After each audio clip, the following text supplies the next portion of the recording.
Top of the morning, everyone. My name is Tshidi and I'm back with another video. Today's video is about public speaking and how best to actually prepare for job interviews so that you actually get that confidence. Now, public speaking for a lot of people is the most daunting and the scariest thing you'll ever go through, and I fully understand why. But I've got a few things that I think might actually help you in your next big interview, especially for those people that might be going through job interviews. Because yes, we can talk about this is what you need to do to prepare for a job interview, but how do you prepare for that moment where you have a panel of 3 or 4 people in front of you and you want to make sure that you impress them? Now, there's a few sections that I'm going to speak about. The first one being understanding the fear before you can conquer it.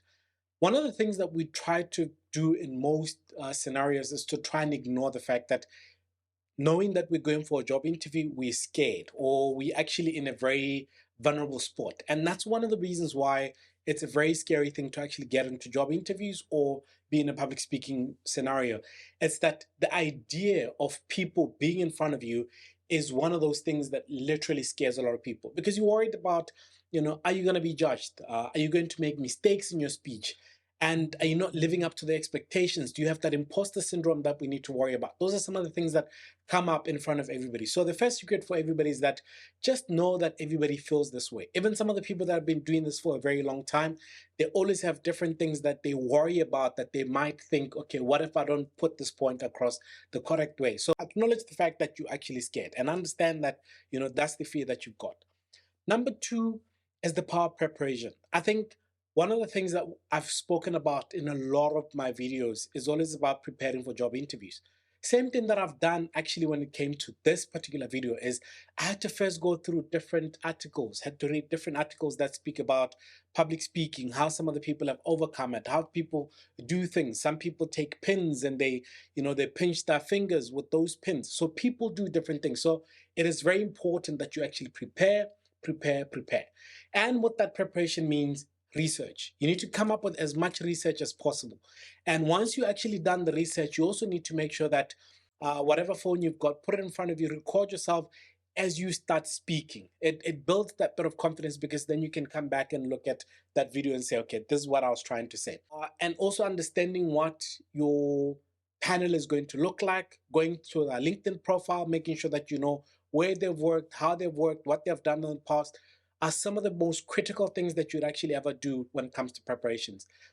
You need to make sure that with all the stuff that you actually practice, you do not try and memorize everything, because every time people try to memorize, unfortunately, you forget one word and that's it. That's where everything goes wrong. And that's why things like Toastmasters is one of those things that teaches you on how to prepare for these things, speaking from your keynotes that you might have and being able to actually address whoever you might want to address. Number three is mastering your nonverbal communication or mastering your nonverbal cues. Now, I've heard people advising candidates and saying, oh yeah, no, avoid, put your hands under the table.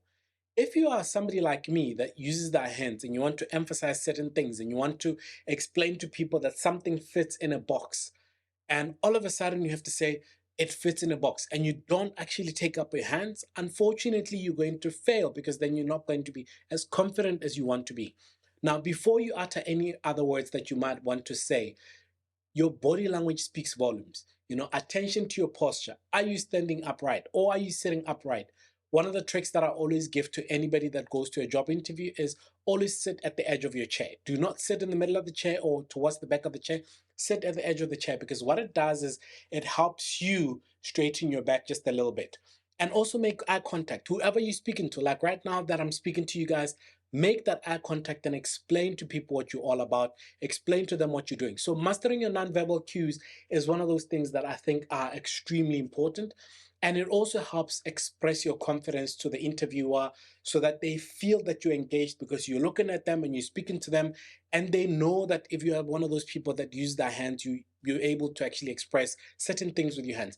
However, be careful that your hands are not all over the place and then people can't see what's happening and you've got all these things that you're doing and people don't know what's happening. So my advice is it's okay to use your hands. So don't listen to anybody that says to you, hide your hands under the table, because that person has never been in a job interview. Number four is controlling the controllable. One of the things that we all have is that it's, as much as it's very, very scary, you can't control the questions that you're going to be asked in any job interview or in any public speaking environment that you've got. So control what you can control. The one thing that you know is in any job interview or in any environment, what you can control is the environment. That's the first thing. And controlling your mindset. What is your mindset? How prepared are you for that particular session? Now, you need to make sure that you always know, okay, what is my pre-speech? What do I start with? One of the things that I start with, believe it or not, is this top of the morning thing. Top of the morning, everyone. My name is Tshidi. It is one of those most powerful things for me because what it does is it expresses or it brings in the tone at which I'm going to speak to you guys about.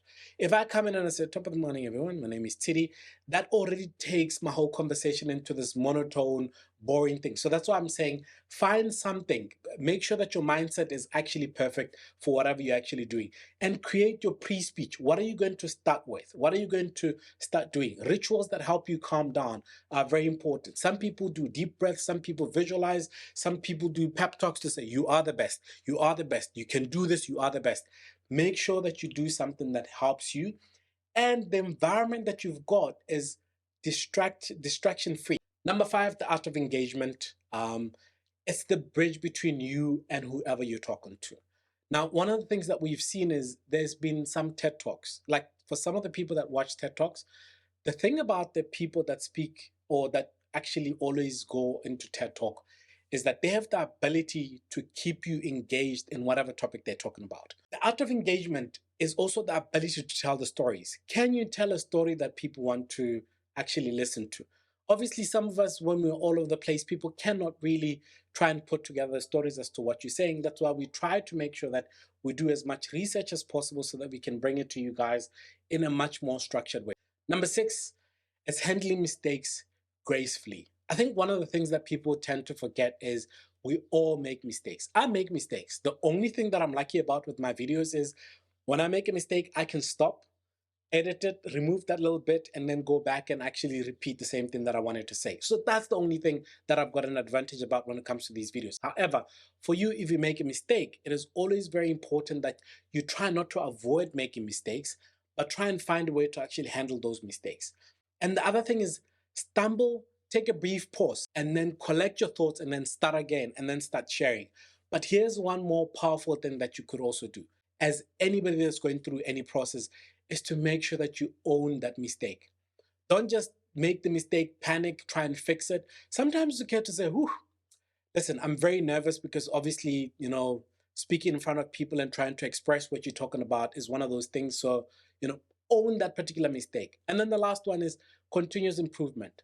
One of the things that I always say is even if you've gone through one of the most difficult interviews that you could ever have, always ask for feedback post that. Always try and say to the recruiter, listen, besides everything that we've gone through, are there any things that you felt that I didn't bring across properly, or are there any things that you felt that I didn't say? The other thing that you could also do for yourself, which is something that's very interesting and that now that I think about it would be also very powerful, take your phone, put it there and record yourself. But make sure that the phone is on flight mode. Put it there, record yourself as you go through this job interview so that after the job interview, you can watch it and try and fix some of the things that you actually have. Now, those are the 7, for me, most important key ways of making sure that for any job interview or public speaking sessions, you are very, very prepared. Remember, understanding the fear before you can start. Number 2 is the power of preparation. Prepare, prepare, prepare. Number 3 is mastering your nonverbal cues. Number 4, control the controllable. Do not control things that you cannot control. The art of engagement and telling a story is also one of those things. And then number 6, handling mistakes gracefully. Number 7 is continuous improvement will make a lasting impression in everything. So the road to improving your public speaking and your skills and everything is building confidence and making sure that every single time after that you reflect, you go back and try and fix some of the mistakes that you made. Top of the morning once again, and I'll see you in the next video. Peace.